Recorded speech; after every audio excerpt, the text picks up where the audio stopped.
દરેક દેવતાને કેમ ચઢાવાય છે અલગ અલગ ફૂલ?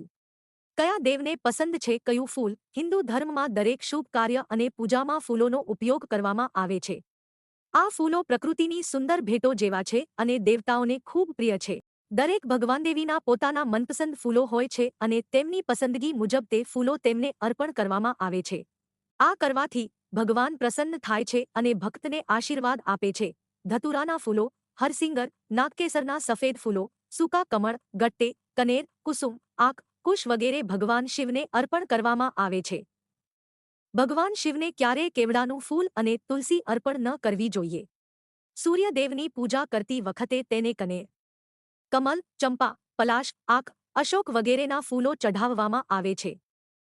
કમળ ધનની દેવી લક્ષ્મીનું સૌથી પ્રિય ફૂલ કમળ છે. આ સિવાય તેને લાલ ફૂલો, લાલ ગુલાબ પણ ગમે છે. ગણપતિને દુર્વા સૌથી પ્રિય છે.